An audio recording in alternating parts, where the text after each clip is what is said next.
Yazan Hajeh out of Glory MMA and Fitness. Born in the West Bank of Israel in Bethlehem, then moved to the United States when I was a year old, and then been in Lee Summit pretty much for the last 15, 20 years. I started Taekwondo when I was about 11 years old, and then my instructor got me into wrestling when I was a freshman in high school, and then I started over at Grindhouse when I was about 16, and then just stayed with them ever since, and now we're Glory. So when I was like 14 or 15, it stopped being kind of like a hobby. I started really wanted to dedicate more and more to it. Since before I could drive even, I was just wanting to dedicate more and more to it.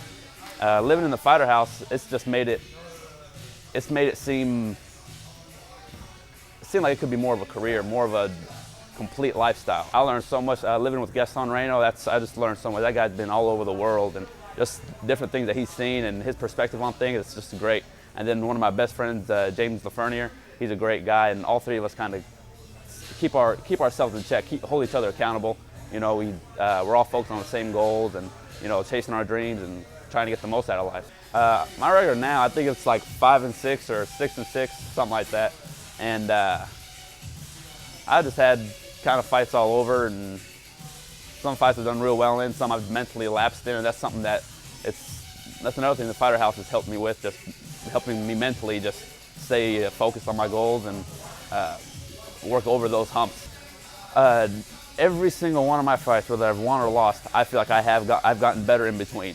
Even if I've lost in here, I can tell I've gotten better and better and better. And that's with coaches like James and Tim and Tonga and Mr. Ripley. With all those guys, man, you have no choice but to get better. As long as you come back to practice on Monday morning, you're gonna keep on getting better. If you give them everything you got, they'll lead you in the right direction. Monday, Wednesday, Fridays twice a day, Tuesday, Thursday night, and then Saturday morning. And then Tuesday and Thursday morning, usually some of us in the fighter house, usually we have guys from out of town with us too. We got track and field right down the street from our house. We'll go work out there. So we're getting in 2 workouts a day, pretty much every day. I feel like I still got quite a ways to go, especially mentally. Mentality is the key, I think, just to being able to perform. There are guys that I can beat in here in the practice room that I probably could never beat in an actual fight under the lights, So I think that's the biggest key that I have to learn to unlock. My name is Yazan Hajeh. I am the future of MMA. Hi, Mama.